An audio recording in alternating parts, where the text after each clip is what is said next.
அவளாதி தத்தி யமயாலு தத்தி அது புன்னகை மின்னுதம்மா கண்களில் ஆனந்தவில்லமம்மா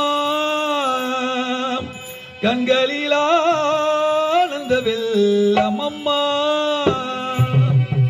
அவளாதி தட்டி யமயாலு தட்டி அதில் புன்னகை மின்னுதம்மா கண்களில் ஆனந்தவில்லமம்மா கண்களில் ஆனந்தவில்லமம்மா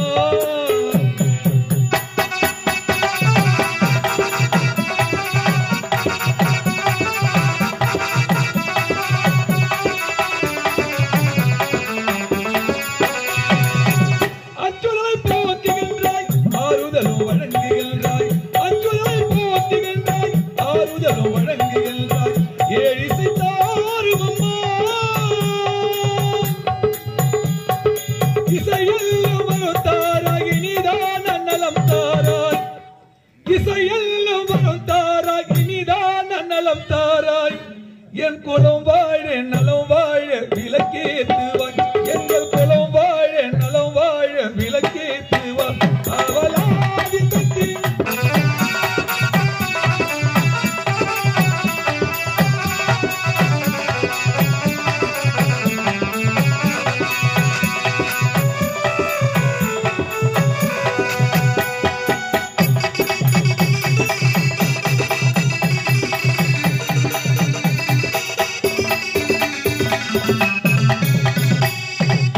துன்பவினை தீர்த்து நின்றாய் தூயவழி துணை வருவாய் துன்பவினை தீர்த்து நின்றாய் தூயவழி துணை வருவாய் சுவினை தீரும் அம்மா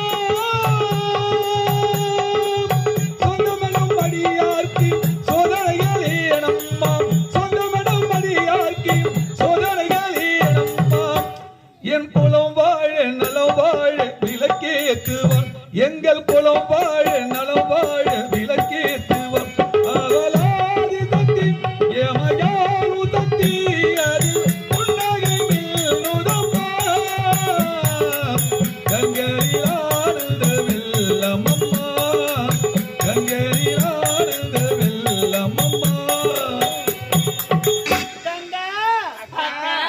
நம்ம எதற்காக சப்தம் உதர்வதும் தெரியுமா? எதற்காக?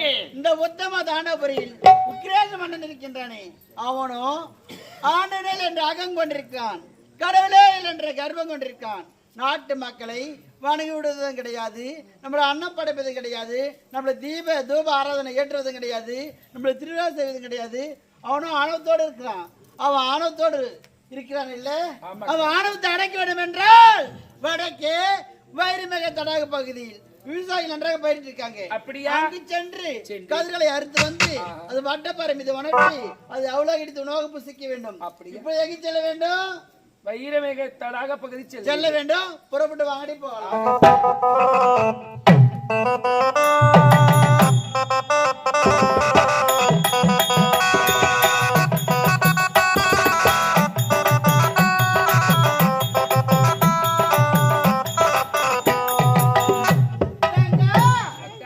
இதுதான் வைரமேக தடாக பகுதி. விளைச்செல்லாம் பார்த்தாயா நன்றாக விளைந்திருக்கின்றன. இப்பொழுது நம்ம சப்தகணியில் அக்கத்தகி 7 பேர் ஒன்று சேர்ந்து இந்த கதிர்களை ஒன்று விடாமல் அறுக்க வேண்டும். எப்படி தெரியுமா? குறிஞ்சியிலே பூ மலர்ந்து குலுங்குதடி.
குறிஞ்சியிலே பூமலர்ந்து குலுங்குதடி.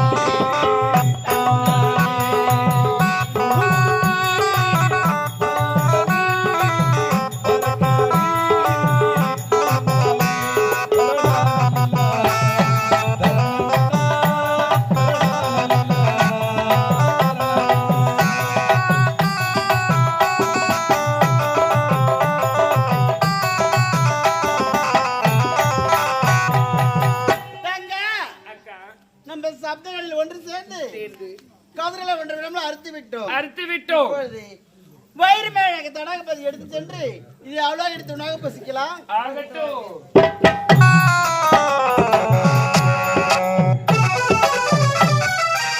வந்துவிட்டேன் காவல் வேலைக்கு. சரி சரி, நான்காம் உலகம் சர்வ சாக்கரையாக காவல் புரிய வேண்டும்.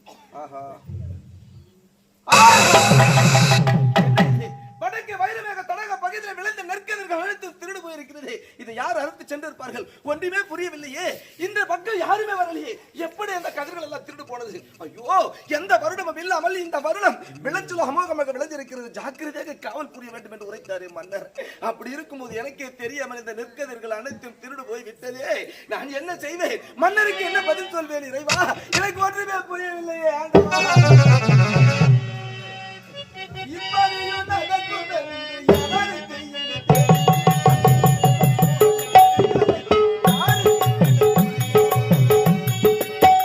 இப்படியும் நடக்கும் என்று அவருக்கு இங்கு தெரியும். அந்த இறைவன் போடும் விடுகதைக்கு யாருக்கு பதில் புரியும்?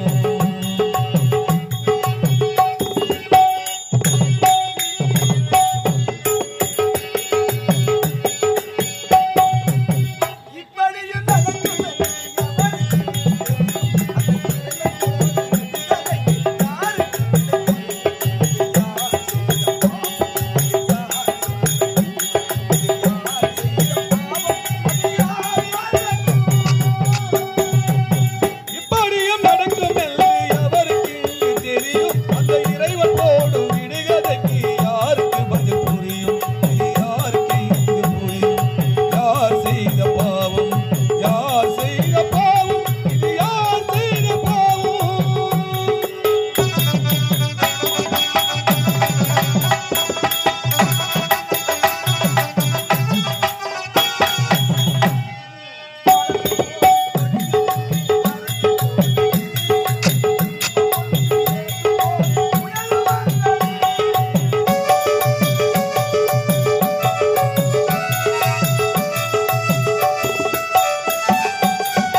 நெற்கதிர்கள் யார்தான் அறுத்து சென்றார்களே ஒன்றுமே புரியவில்லையே. மன்னரிடத்தில் நான் சென்று நெற்கதிர்கள் அனைத்தும் திருடு போய்விட்டது என்று சொன்னாலே எனக்கு அல்லவா தண்டனை கிடைக்கும். என்ன செய்வது? யாராயிலும் சென்று உரைப்பதற்கு முன்ன நானே சென்று மன்னரிடத்தில் சொல்ல வேண்டும்.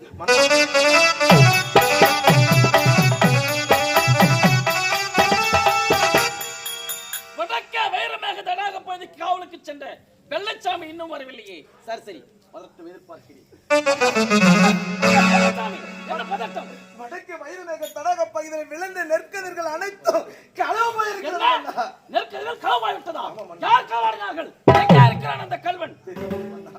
நீங்கள் உரைத்த வண்ணம் 4ஆம் நான் ஜாக்கிரதையாக காவல் புரிந்தேன். அப்படி இருக்கும்போது அந்த பக்கம் யாருமே வரவே இல்லை. இருந்தாலும் அந்த நெற்கதிர்கள் அனைத்தும் திருடு போயிருக்கிறது மன்னா. எப்படி போனதென்றே தெரியவில்லை. யார் செய்தார்கள் என்றும் தெரியவில்லை. ஒன்றுமே புரியவில்லை. நெற்கதிர்கள் களவு போய்விட்டது. யார் களவாடினார் என்று எனக்கு தெரியவில்லை. ஒன்றுமே புரியவில்லை. உரைக்கிறாயா? எனக்கு நன்றாக புரிந்து விட்டது. இந்த நெற்கதிர்களை களவாடியது யார் தெரியுமா? யார் மன்னா? நீதான். நானா? ஆமா, நான் திருடுகிறேனா? நான் எதற்காக திருட போகிறேன் மன்னா? நான் ஏன் திருட போகிறேன்? எனக்கு ஒரு மனைவி 7 குழந்தைகள். நீங்கள் கொடுக்கும் ஊதியம் போதவில்லை என்று உங்களிடத்தில் உரைத்த பொழுது தானிய கிடங்களில் இருக்கின்ற அத்தனை தானியங்களும் மூட்டை மூட்டையாக வாரி எனக்கு கொடுத்தீர்களே. அப்படி இருக்கும்போது எனக்கு தேவைப்பட்டாலும் உங்களை கேட்க போகிறேன். நான் ஏன் திருட போகிறேன்? நான் திருடவில்லை மன்னா. நான் சொல்வதை திருடவில்லை மன்னா. காவலில் இருப்பது நீ, கடமையை செய்வது நீ, அந்த பொறுப்பை ஏற்று நடத்துவது நீ.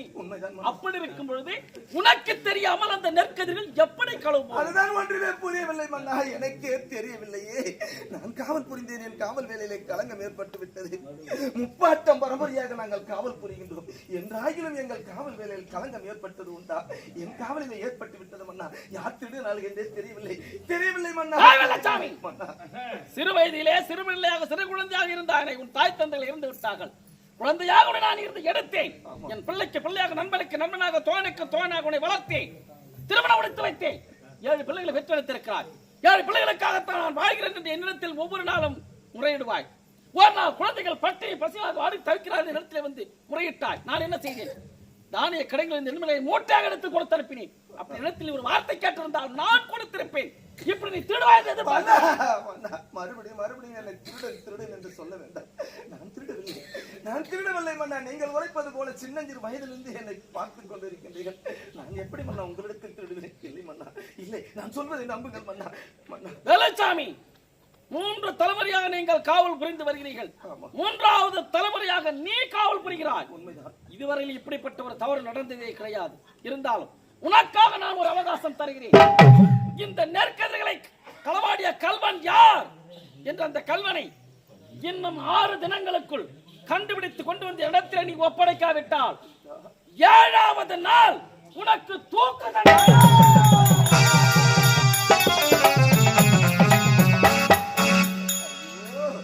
நான் எங்கு சென்று யாரை தேடுவேன்? கல்வனை எப்படி கண்டுபிடிப்பேன்? நான் ஜாக்கிரதையாகத்தான் இருந்தேன். யாருமே அந்த பக்கம் வரவில்லையே. திருடியவர்கள் யார் என்றே தெரியவில்லை. என் மீது வீண் பழி சுமத்தினாரே. கத்தியே கதறினே. நான் திருடவில்லை என்று கதறியதற்கு அவகாசம் கொடுத்திருக்கின்றார். 6 தினங்களுக்குள் அந்த கல்வனை நான் ஒப்படைக்க வேண்டுமா?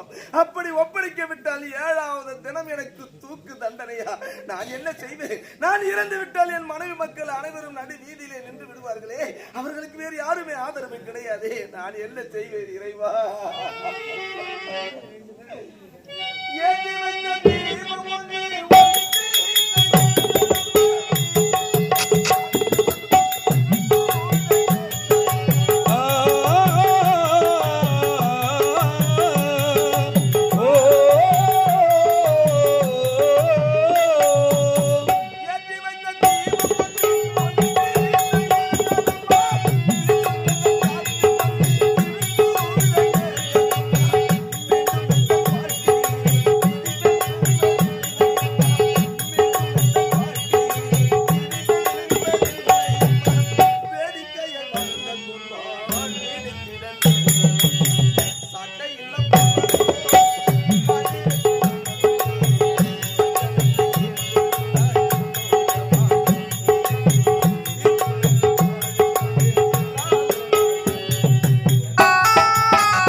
6வது தினம் மன்னர் கண்டுபிடித்து மன்னரிடத்தில் ஒப்படைக்க விட்டால் 7வது தினம் எனக்கு தூக்கு தண்டனை என்று உரைத்து விட்டாரே. நான் என்ன செய்வேன்? எங்கு தேடுவேன்? கல்வர்களை எங்கு கண்டுபிடிப்பேன்? இறைவா, இந்த நள்ளிரவு நேரத்திலே அது யாரோ ஒரு 7 பெண்கள் செல்கின்றார்களே. யாராக இருக்கும்? யாரா இருந்தால் என்ன? அவர்கள் அனைவரும் அந்த ஆலயத்தை நோக்கி செல்கின்றார்கள். அவர்களுக்கு முன்பாக அந்த ஆலயத்திற்கு சென்று அவர்கள் யார் என்று நாம் கண்டுபிடிக்க வேண்டும். வருகிறேன்.